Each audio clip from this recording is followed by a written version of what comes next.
오늘은 월요일 강의 마지막 시간이 되겠습니다. 교재는 213페이지고요. 오늘이 중개실무의 하이라이트 실명법, 주임법, 상임법, 경매제도입니다. 조금 어려울 수 있어요.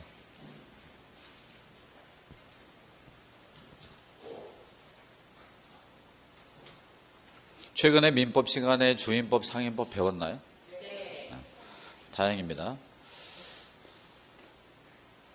그리고 7, 8월 달에는 오후에 단원별 동형 모의고사 방식으로 수업이 진행됩니다. 이따가 다시 한번 얘기하기로 하고. 자, 그러면 오늘 진도 나갈 부분 부동산 실명법부터 보겠습니다. 다분히 이제 기초는 있다라고 생각하고 진행을 합니다. 부동산 실명법은 약칭이에요. 줄여서 쓰는 거고, 원래 이름은 213페이지 부동산 실권리자 명의 등기에 관한 법률. 그러니까 실권리자 그 사람 명의로 등기해라. 실명법. 그러면 실명 등기를 한다는 것은 실권리자 명의로 등기하는 거고, 명의 신탁을 한다는 것은 다른 사람 앞으로 등기한다는 얘기예요. 자, 그러면 주목하시고요. 실권리자를 신탁자라고 합니다. 그리고 명의자를 수탁자라고 하죠.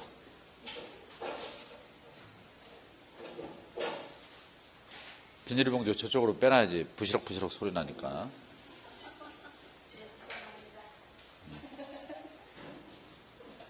자, 집중하세요. 집중. 그러면 이제 실권리자, 실제 권리자라고 그러는데, 그러면 실제 권리가 뭐가 있냐?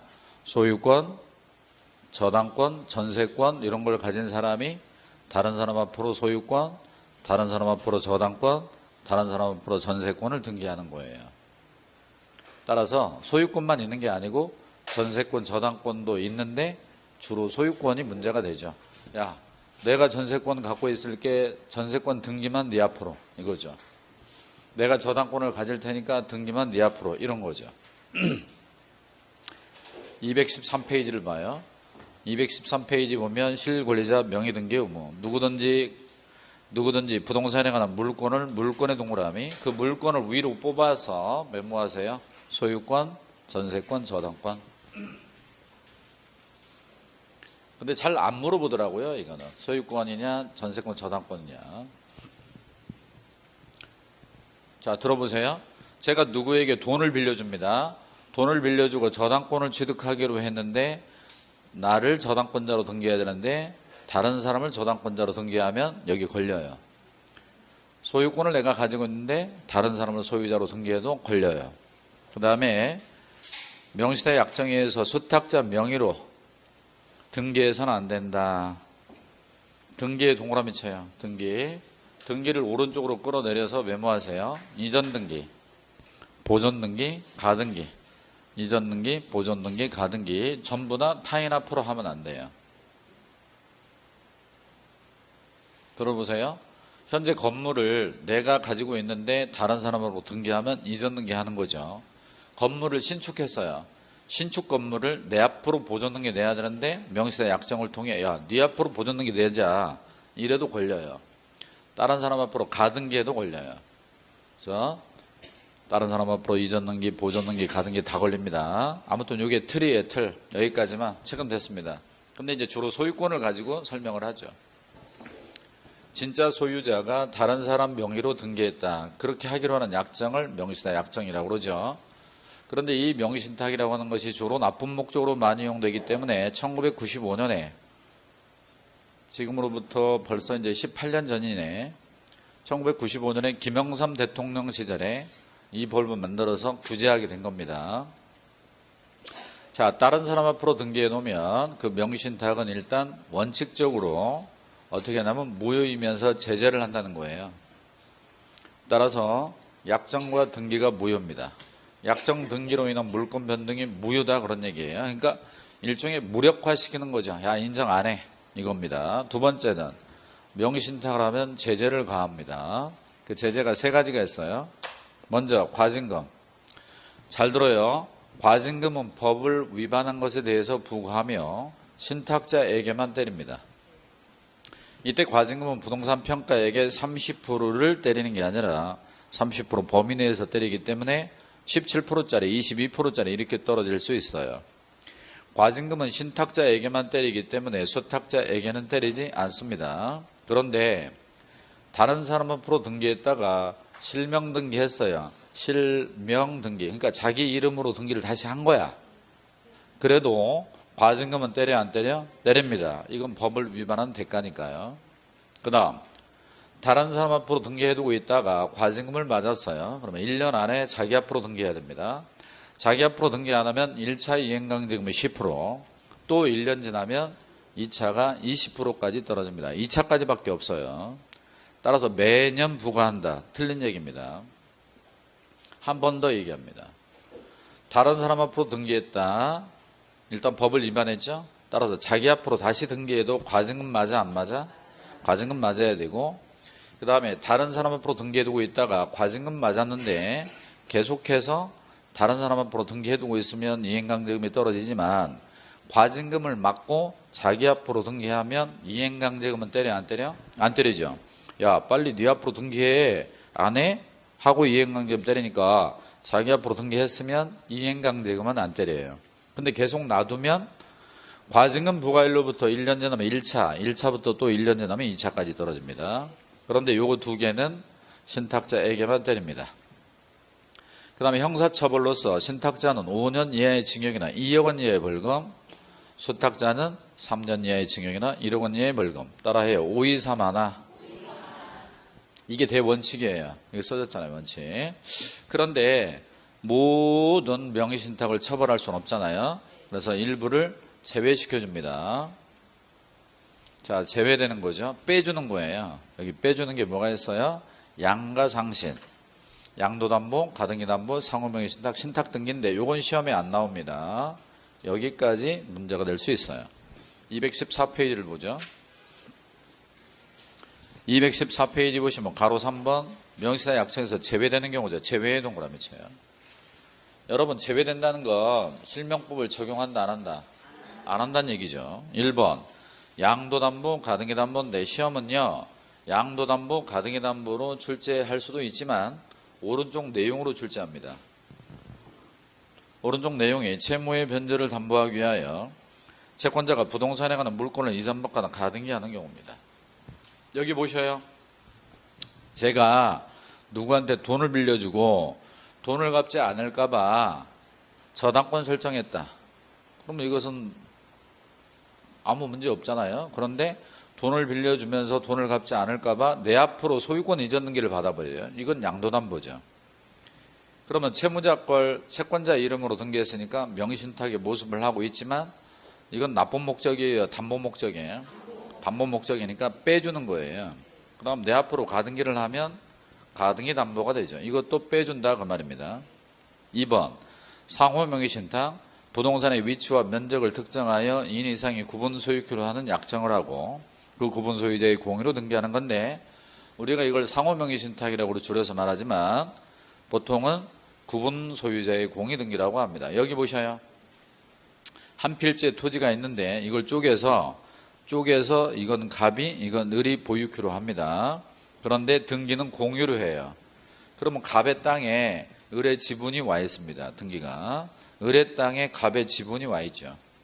그러니까 갑은 을의 이름으로 등기한 효과가 있고 을은 갑의 이름으로 등기한 효과가 있죠. 그래서 서로가 서로에게 명의신탁했다 해서 상호 명의신탁이라고 그래요. 근데 시험은 상호 명의신탁으로 출제하는 게 아니라 오른쪽 내용으로 출제합니다. 왼쪽에 OX 문제가 있어요. 왼쪽에 OX 문제 두 번째 게 있습니다. 찾았어요? 네. 부동산의 위치와 면적을 특정하여 2인 이상의 구분 소유권하는 약정을 하고 그 구분 소유자의 공의로 등기한 경우는 실명법 위반으로 무효이다. 그러면 틀렸습니다. 실명법 적용을 받지 않기 때문에 유효가 됩니다. 아셨죠? 그 다음 3번의 신탁법. 자본시장과 금융투자업에 관한 법률에 의한 신탁재산의 사실이 등기된 경우는 역시 신탁등기가 됐기 때문에 적법이고 제외됩니다. 그런데 3번은 안 나와요. 1번, 2번이 나옵니다. 그리고 1번, 2번 중에서도 2번이 더 잘 나옵니다. 그렇게 아시면 되겠고요. 그 다음 주목하세요. 여러분 종종 배우자 종교단체 들어봤죠? 자, 이거는 특례가 인정됩니다. 그래서 따라해요. 종배종. 종종의 재산을 종종 외자의 명의로 등기했거나 배우자 명의로 등기했거나 산하조직이 가지고 있는 부동산을 종교단체 이름으로 등기했거나. 종교단체 거예요? 산하조직 거예요? 산하조직 거. 산하조직이 가지고 있는 걸 종교단체 이름으로 등기하는 거죠. 따라합니다. 종배종. 자, 얘네들은 포함돼요? 제외돼요? 포함돼요. 포함된다고 그래야 돼. 왜냐하면 여기를 제외시켰기 때문에 얘네는 그냥 제외시킨 거야. 그러니까 얘네는 다 포함이지. 아셨어? 포함되지만 나쁜 목적이 있냐 없냐에 따라 달라집니다. 만약에 나쁜 목적이 있어요. 조세포탈, 강제집행, 면탈 등의 목적이 있으면 원칙을 적용해서 무효이고 제재를 받아야 되고, 따라서 남편은 5년, 아내는 3년 사유좋게 다녀와야 돼. 근데 나쁜 목적이 없어요. 그러면 원칙을 적용하는 게 아니라 특별한 예외를 적용하여 유효로 되고 제재를 안 받는다 그 얘기입니다. 아셨죠?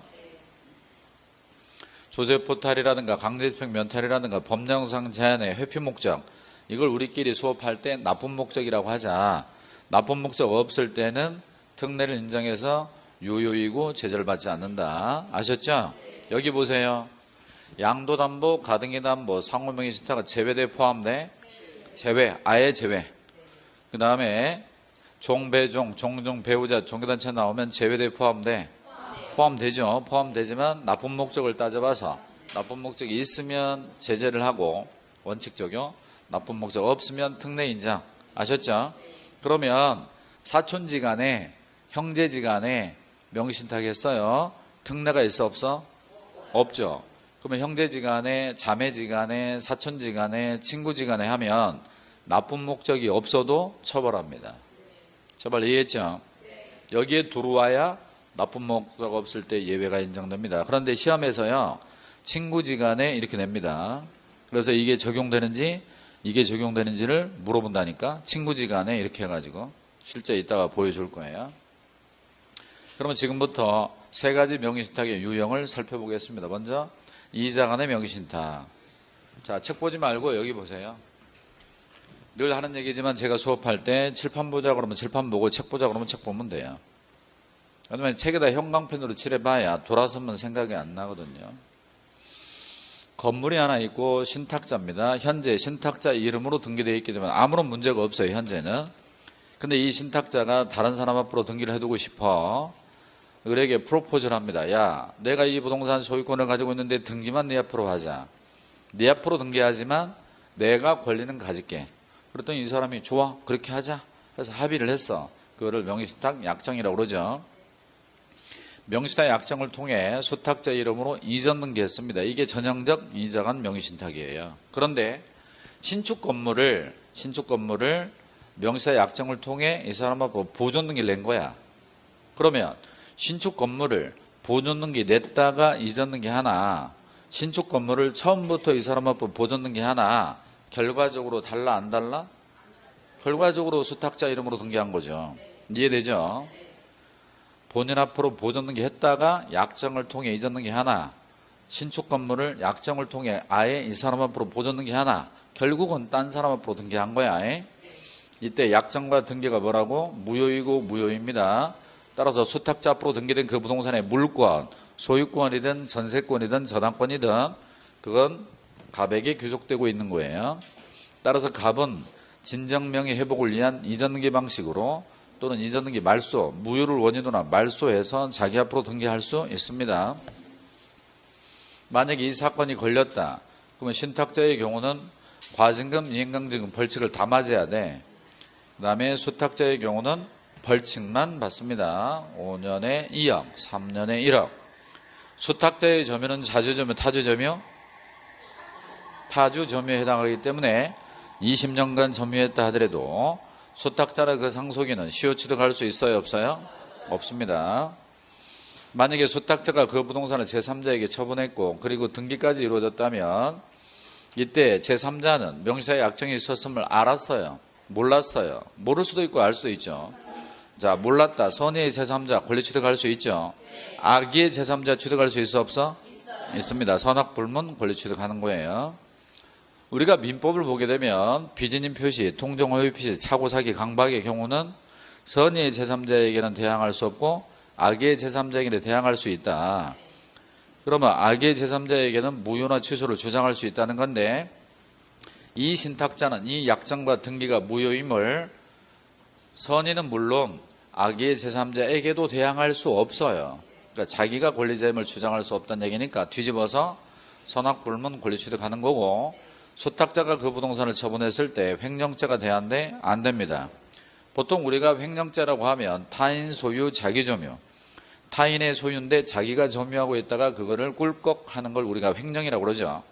그런데 이것은 이 약정 등기가 무효이기 때문에, 그리고 불법이기 때문에 횡령죄를 인정하지 않고 있습니다.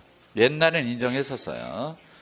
따라서 여러분들이 세 가지 명의신탁의 유형이 나오는데 전부 다 횡령죄는 성립하지 않는다, 이렇게 단순하게 기억을 하세요. 3장안의 명의신탁입니다. 3장안의 명의신탁이 이런 거예요. 등기 명의신탁이니까 계약은 내가 해요.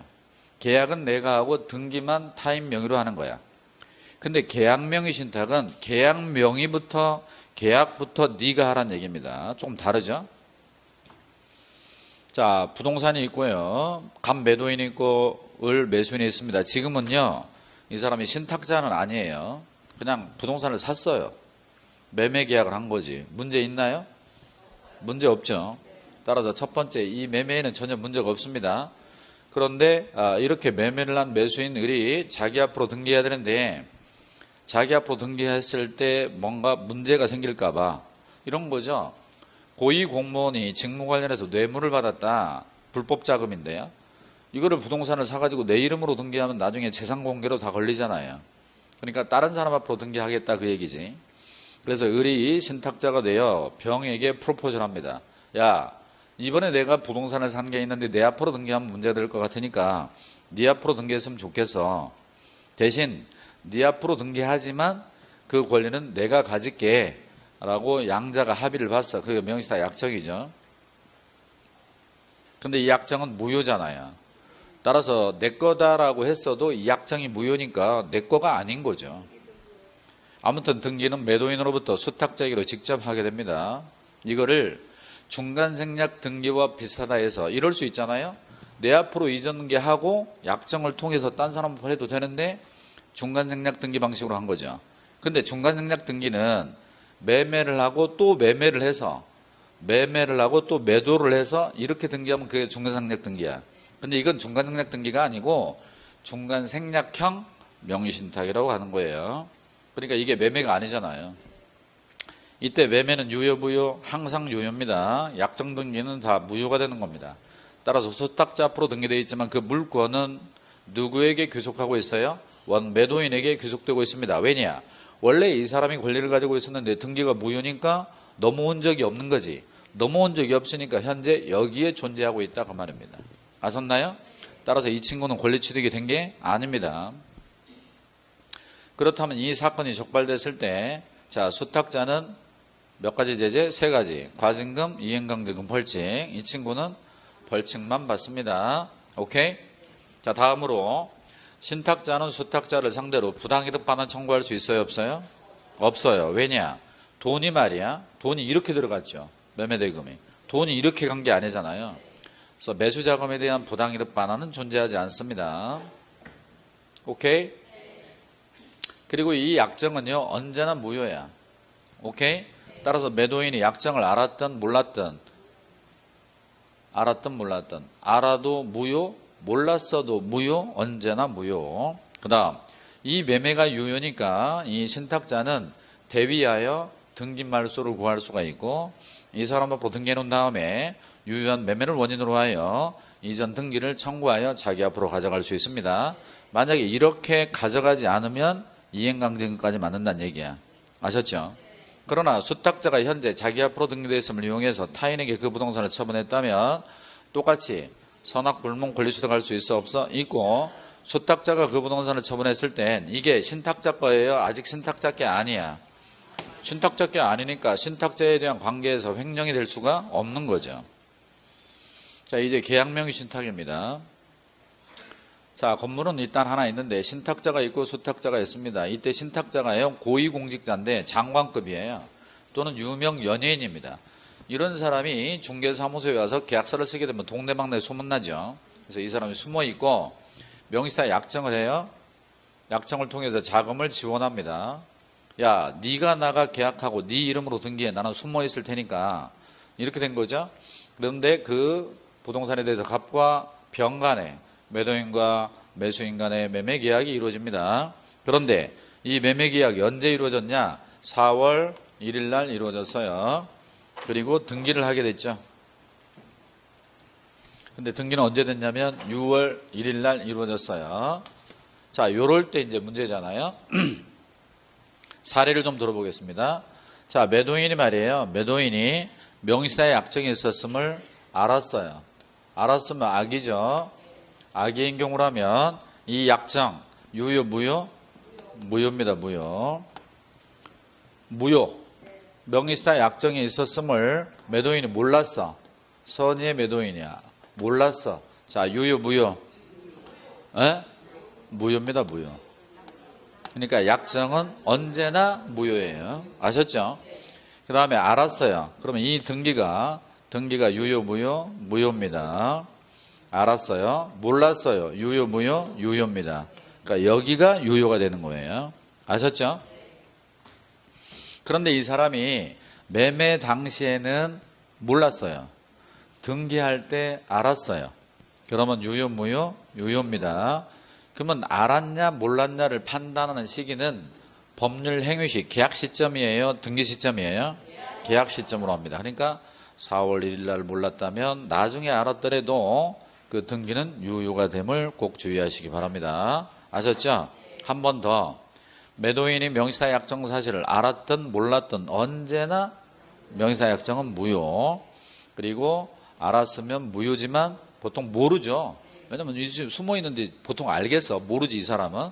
모르는 경우가 일반적이죠. 그럴 때 유효가 될 수 있어요. 그러면 유효가 되었다면 완전한 권리가 누구에게? 매수인 수탁자에게 귀속돼 버립니다. 또한 약정이 무효이기 때문에 만약 이 둘이 부부지간이야. 부부지간이고 나쁜 목적이 없어. 이런 경우는 특례가 적용돼서 이 약정이 유효니까 약정을 해지해서 야, 내 앞으로 이전해 갈게. 이게 말이 되지만 약정이 무효니까 약정 해지로 인하여 이전 등기할 수 있어요? 없어요? 없고 다만 지원 자금에 대한 매수 자금에 대한 부당이득 반환 청구할 수 있어? 없어? 있습니다. 그런데 이게 이제 보통 뭐 사촌지간에는 잘 안 일어나고 뭐 형제지간이나 친구지간에 일어날 수 있어요. 근데 이게 언제 문제가 되는 줄 아세요? 현실적으로 쌈 나는 게 부동산 값이 등기해놨는데 3배 오른 거야. 이게 이제 제자리에 있으면 어차피 매수자금 돌려줘야 되니까 얘가 욕심을 안 내. 근데 이게 가격이 많이 오르잖아, 이제. 그럼 이제 어디서 물어보고 해가지고, 아, 뭐 완전 계속됐다. 이제 내가 소유자 행사해버리고 이제 둘이 이제 칼부림 나는 거지, 이제. 너 죽고 나 죽자, 이제 이런 상황이 와버리는 거지. 그러니까 여러분이 부동산을 구입할 때 다른 사람 앞으로 사지 마세요. 그 해봐야 세월이 지나면 회복이 어렵습니다. 잘 안 돼요. 형제지간에도 자식들한테 이렇게 세월이 한참 지나버리면 집안에 분쟁의 씨앗이 되는 거야. 아셨어요? 웬만하면 안 하는 게 좋아. 그리고 부부지간에도 안 하는 게 좋아. 언제 어떻게 될지 모르니까. 텔레비전에 보면 유명 연예인들 나와가지고 그러잖아. 다시 태어나도 이 사람하고 같이 살 거냐고. 그러다가 6개월 뒤에 이혼했어. 아무튼 그 다음에 수탁자가 제3자에게 부동산을 처분할 수 있겠죠. 아무튼 제재는 받습니다. 근데 여기 이행강제금 없죠. 왜 그러냐면 자기 앞으로 이전을 못 해가는데 왜 이행강제금 때립니까? 그 다음에 제3자에게 처분하면 제3자는 선악법문 권리 취득하며, 그리고 횡령은 된다 안 된다? 횡령은 안 됩니다. 자, 지금부터 문제를 풀도록 하겠습니다. 문제지 페이지는 제가 모르는데 여기다 안 올려가지고 199페이지? 네, 199페이지네요.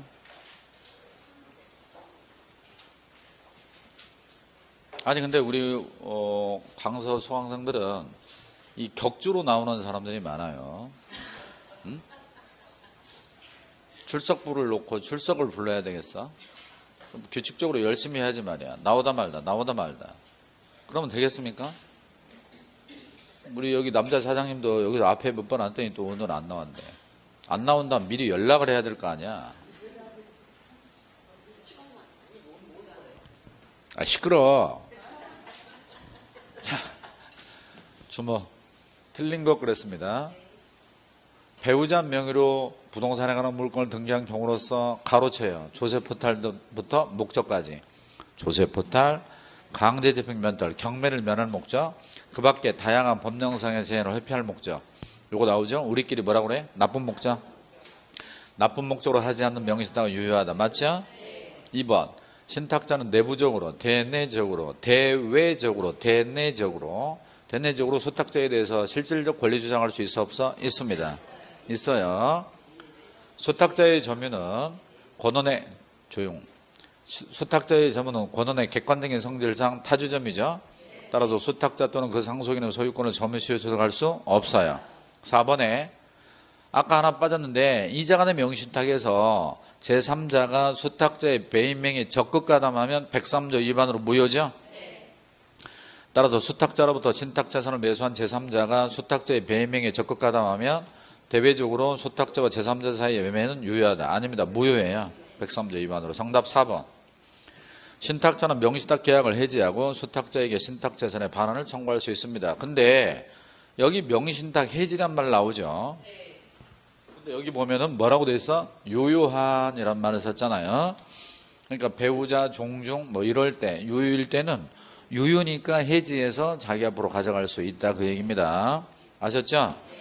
따라서 남편의 돈으로 아내 이름으로 부동산을 살 때 나쁜 목적 없다면 일단 유효니까 나중에 남편이 야 명의신탁 약정 해지하고 내 앞으로 등기하자 그러면 해줘야 맞는 거죠 원래. 근데 어때요? 내 것도 내 거고 네 것도 내 거다 막 이래버리니까 골치 아프죠. 문제 3번입니다. 3번. 중개 의뢰인에게 실명법에 대해 설명하는 옳은 것들을 모두 골라라. 옳은 동그라미 치고 나왔네요. 33회 거. 부동산의 위치와 면적을 특정하여 인위상의 구분 소유하면서도 공유로 등기했어요. 이거 뭐라고 그래? 상호명의신탁. 다른 말로 구분 소유자의 공유등기. 실명법 위반으로 무효요, 유효요. 실명법이 적용을 받지 않으니까 빼주니까. 틀렸습니다. 배우자 명의로 등기했어요. 나쁜 목적이 있어 없어? 없어요. 등기는 유효하다. 맞죠? 나온 게 또 나오죠? 나온 게 또 나옵니다. 디귿번. 명의신탁자가 계약 당사자가 된 3자간 명의신탁에서 그것이 무효입니다. 이럴 때 신탁자 매수인은 매도인을 대위하여 수탁자 명의 등기의 말소를 청구할 수 있어 없어? 있습니다. 오케이? 머릿속에 잘 안 들어오나 본데 나중에 시험 볼 때 그림 그려서 하세요. 따라서 이거 틀리고 이거 맞고 이거 맞고 정답은 그럽니다. 정답은 그러니까 4번이네. 자 계속해서 개공이 공인중개사가 중개를 하면서 실명법에 대해서 설명한 걸로 옳은 거 그랬습니다. 위법한 명의신탁 약정에 따라 수탁자 명의로 등기한 명의신탁자는 몇 년에 얼마? 5년에 2억. 맞죠? 무효라고 그랬어? 무효라는 얘기는 법을 위반했다는 얘기입니다. 그럴 때 수탁자 명의로 등기한 명의신탁자에게 부동산가액의 30%에 해당하는 확정금액 30%를 확정금액이요 30% 범위에서야. 범위 내에서. 틀렸습니다. 위법한 명의신탁자라도 이미 실명등기했을 경우는 과징금 부과하지 않는다. 실명등기해도 과징금은 때려 안 때려? 때려. 틀렸습니다. 명의신탁을 이유로 과징금을 부과받은 자에게 과징금 부과일로부터 부동산 가액의 20% 밑줄 20%를 매년 그러면 틀렸습니다. 여기도 틀리고 여기도 틀렸어요. 1차가 10%, 2차가 20%니까. 그 다음에 5번 종교단체 명의로 산하조직이 부여한 부동산에 관한 물건을 등기한 경우는 그 등기는 언제나 무효다. 언제나 무효요. 예외적으로 유효가 될 수 있어. 예외가 있죠. 언제나 무효 틀렸습니다. 따라서 옳은 것 정답은 1번이 되겠네요. 이런 게 이제 사례형 문제입니다. 갑은 을과 을 소유 부동산의 매매 계약을 체결했대요. 여기 보시고 그러면 그림을 그리세요. 그리고 이제 시간 없으면 넘어가시고 다른 문제 풀고 돌아오세요. 이 사람이 매도인입니다. 갑이 샀죠. 이 사람이 매수인입니다. 매도인과 매수인 간의 매매 계약이 일단 이렇게 체결이 됐어요. 그런데 세금을 줄이기 위해서 갑병 간의 명의사의 약정에 따라 갑과 병이 있습니다. 그러면 이 사람 누구예요? 신탁자, 이쪽은 뭐예요? 수탁자. 둘 사이에 명의사 약정이 있었고요. 약정을 통해서 이렇게 등기했죠. 이거 무슨 형태죠 이게? 삼자간 등기명의신탁입니다. 부천. 집중 안 하지. 계약명의신탁에 해당한다. 계약명의신탁이요. 삼자간이야. 1번 틀렸습니다. 병명의 등기는 유효하다. 자, 매매는 유효, 무효? 유효. 약정은 유효, 무효? 무효. 등기도 유효, 무효? 무효입니다. 따라서 병명의 등기는 무효니까 유효하다. X. 병명의로 이루어진 소유권은 병명의로 등기가 이루어지면 소유권은 갑에게 귀속한다. 아닙니다. 을에게 귀속되고 있죠. 따라서 갑 틀렸습니다. 갑이 아니고요. 갑은 매매계약에 기해서 을에게 이전등기 청구할 수 있다. 갑은 을에게 청구할 수 있어 없어? 있습니다. 따라서 4번이 정답. 5번 병이 소유권을 취득하고 틀렸습니다. 병은 소유권 취득할 수 없어요. 두 번째 갑은 병에게 대금 상당의 부당이동 반환 청구할 수 있어 없어? 없어요. 돈이 관계없잖아요. 따라서 5번은 두 군데가 틀렸습니다. 앞에도 틀리고 뒤에도 틀리고. 정답은 4번이죠. 왜 마스크를 쓰고 계세요? 마스크를 쓰면요, 이 자기가 내뿜은 호흡이 눈으로 올라와서 더 컨디션이 안 좋아지는 거예요. 갑은 을과 을 소유 부동산에 대해서 매매 계약을 체결하고 친구 나왔네. 친구. 그러면 을의 것이죠. 누가 샀어요? 갑이 샀어요. 매매를 했죠. 그리고 친구 병과 친구니까 특례가 있어 없어? 없는 거죠. 이렇게 해서 명의시사 약정을 했고, 그 다음에 병과의 명의시사 약정을 을로부터 바로 병의 이름으로 등기했죠. 이게 뭐라고? 삼자간 등기명의신탁. 이에 관련해서 갑과 병에게 설명한 내용으로 옳은 것을 모두 골라라. 갑병 간의 이 약정이 납품 목적으로 하지 않는데, 납품 목적으로 하지 않는 경우 그 등기는 유효하냐? 납품 목적이 없어도 등기는 무효입니다. 무효예요. 이건 특례가 없어. 특례가 안 돼. 종배종이 아니죠? 니은번 병이 X부동산을 제3자에게 처분한 경우, 병이 X부동산을 제3자에게 처분한 경우 병은 갑과의 관계에서 횡령죄가 성립해 안 해? 안 하니까 맞죠. 디귿번 갑과 을 사이의 매매계약. 이 매매는 유효 무효? 유효입니다. 갑은 을을 상대로 이전등기 청구할 수 있어요. 그 다음 병이 소유권을 취득하고 틀렸죠? 봐봐. 앞에서 나온 문제가 또 나왔죠? 거의 똑같이 소유권 취득하고 틀렸고, 대금 상당 부당이동 반환 청구할 수 없고. 그러니까 이 문장은 나왔던 지문이 또 나왔다 그 말입니다. 따라서 이건 맞고 이거 틀리죠? 행사할 수 없으니까. 정답은 느드.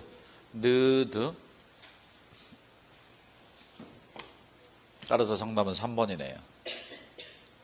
문제 8번. A 주식회사는 공장 부지를 확보하기 위해서 그 직원 갑과 주목. A가 지금 주식회사예요. 회사고 직원이 갑이고 둘 사이에 명의시사 약정을 했고요. 그 다음 명의시사 약정을 맺고 갑은 계공 을의 중개로 계공이 중개를 했어요. 이렇게 중개를 해서 병 명의의 부동산, 병의 부동산 이렇게 샀지. 그래서 매매 계약을 체결했고요. 그리고 병의 이름으로 등기까지 했습니다. 이게 전형적인 뭐예요? 계약 명의신탁이죠. A와 갑 사이의 명의시사 약정. A와 갑 사이의 명의시사 약정은 병이 선의하기를 묻지 않고 언제나 무효다. 언제나 무효 맞아? 이건 언제나 무효. 얘가 알아도 무효, 몰라도 무효. 병이 갑에게 이전 등기를 할 때, 병이 갑에게 이전 등기할 때, 매매일 때 말고 이전 등기할 때 비로소 A와 갑 사이에 약정사실을 알게 됐대. 그러니까 이때는 알았대, 몰랐대? 매매일 때는 모르고 있었고 등기할 때 나중에 알았다. 그러면 이 등기는 유효 무효? 유효죠. 따라서 나중에 그 사실을 알게 됐다면 X 토지의 소유자는 병이다? 아니고 갑이죠. 갑. 따라서 병 틀렸습니다. 정답은 2번. A는 갑에게 X 토지에 이전 등기를 청구할 수 없다. 맞죠? 얘한테 야 이전 등기 해달라 이렇게 안 돼요. 왜? 이 사람한테 완전 귀속이 됐잖아요. 할 수 없다. 맞고 그 다음 4번 갑이 X 토지를 정에게 처분하고 소유권 이전 등기를 했을 때 정은 유효하게 소유권 취득한다. 처분했다면 유효하게 취득하죠. 그 다음 5번 A와 갑의 명의사 약정이 병이 알지 못한 경우, 이 약정을 병이 알지 못한 경우 갑은 X 토지의 소유권을 취득한다. 맞죠? 그래서 틀린 건 정답 2번이고 이 틀린 지문이 뭘 지금 의미하고 있죠? 매도인이 명의사 약정이 있었음을 알았냐 몰랐냐를 판단하는 시기는 매매계약 당시로 해, 등기시로 해? 매매 당시로 한다는 걸 묻고 있는 문제예요. 콜? 정답은 2번이고요. 주택임대차 보호법인데 주택임대차 보호법도 쉬었다 하겠습니다.